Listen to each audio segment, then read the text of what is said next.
news conference with authorities in Texas has just started. Let's listen. Families in this community and your thoughts and prayers, they're very much welcome and very much needed during these troubling times.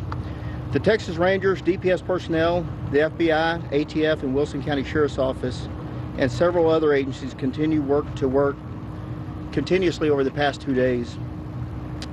You know, I'd like to mention something about the Unified Command. There are many agencies involved in this investigation, and we are unified into one team with one mission.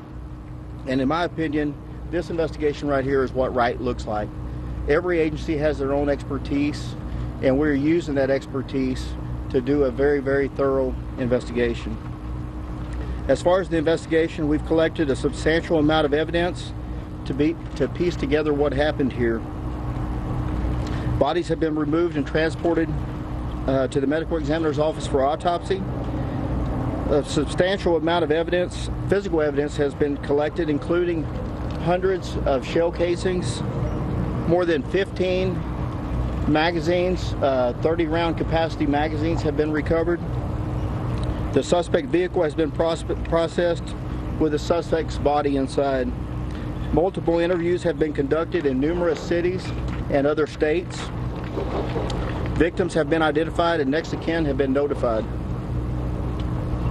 What needs to be done from this point? We need to finalize the list identifying the deceased victims and complete the notifications of next of kins. We plan to have that done and release the victims' names as soon as possible. Tonight, we hope to finish the evidence collection process, and we'll begin forensic mapping and trajectory analysis tomorrow. What I can tell you is today, the autopsy was performed on the shooter, and if you notice, I used shooter instead of the suspect's name. We do not want to glorify him and what he's done. But the autopsy was conducted this morning, and what I can tell you is he sustained 3 gunshot wounds. 2 gunshot wounds were from the armed citizen. One of those was in the leg and the other one was in the torso, and he had a third gunshot wound, which the medical examiner described as being consistent with being self-inflicted. There's no change regarding the victims. We still have 4 in serious condition, 10 in critical condition, and the number of deceased has not changed. Texas DPS Victim Services continue working with the victims and their families through this horrible tragedy. And with that, I'd like to thank you all for coming. We'll entertain any questions. I believe the FBI Special Agent in charge has some brief comments. Chris Combs. Thanks, sir. Where was the third one? Good afternoon. So I just want to commend the commander from DPS for not mentioning the shooter's name. We certainly don't want to glorify what has happened there. There's a couple of campaigns out there. One is called Don't Name Them, where we don't talk about the shooter. We don't see his name out there in the press, so it doesn't encourage other people to do horrific acts like this.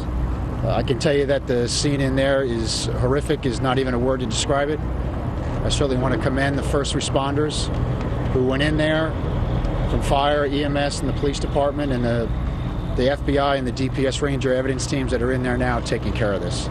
I think that's an important part we should all always remember. I know there's a lot of questions about the FBI NICS system and how did the person get the weapons. I can tell you that for the 4 purchases that he made, the NICS system did their required checks, and there was no prohibitive information in the systems that we checked that say that he could not have purchased that firearm. There are 3 checks that are conducted. One is of NCIC, one is a criminal history check, and another one is an indices on the NICS system itself. So in all 3 of those databases, there was not information that we would have said was prohibitive for that man to get the firearm. Thank you very much. The question was, the third gunshot wound was to the head, the one that was self-inflicted. Is that a failure of the U.S. military to not inform you guys that you should have been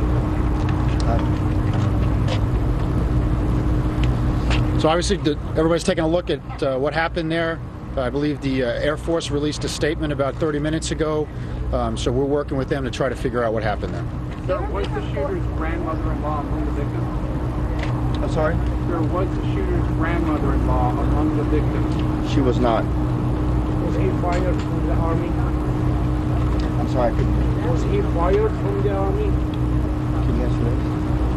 Was he fired? We know he was released from the Army, and we'd have to refer to the Air Force on that. It was the Air Force. Where was the self-inflicted gunshot inflicted? To the head. There have been unconfirmed reports that the suspect may have taken a hostage in the car. It's been floating around on CNN and other outlets. Can you lend any truth to that? That is not confirmed.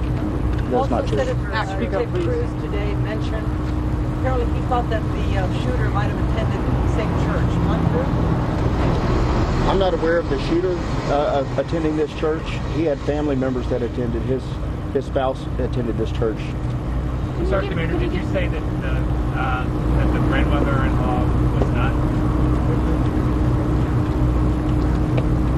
Oh, the grandmother-in-law? We're not aware of that at this time. Sir, earlier you told us that the suspect had called his father. Can you expand on that conversation a little bit and tell us if the family's been cooperative and if you're interviewing them? They have been cooperative, and I really can't expand on that because of that cooperation and communications, and out of respect for them. Director, one of the victims was reportedly pregnant. Will that change the number of murder counts charged? That number was included. Was this intended one of the to be a victims revenge was pregnant. shooting? I'm sorry? Was this intended to be a revenge shooting? To his in-laws that came to the church regularly? I can't comment further on that. Can you go more? We know there was conflict between the families, Yes, sir. and whether that was revenge or not, it would be speculation on my part. Can you say that the grandmother-in-law was We're not aware if we're unaware if she's one of the victims or You're not. unaware, but you can't say no for sure. I can't. Sir, can you speak to the messages that the shooter sent to his mother-in-law?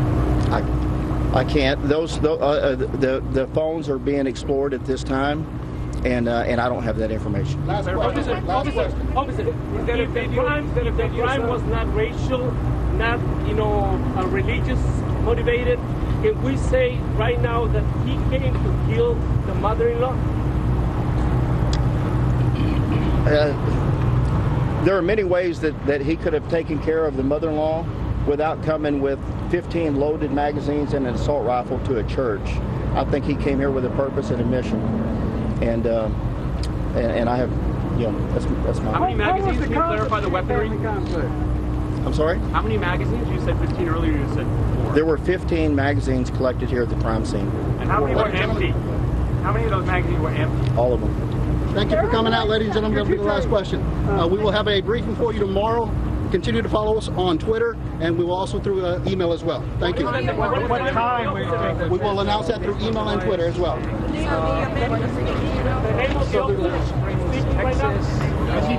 All right, that was a press conference there from the scene of the Texas church massacre where 26 people ranging in age from 17 months to 77 years were killed.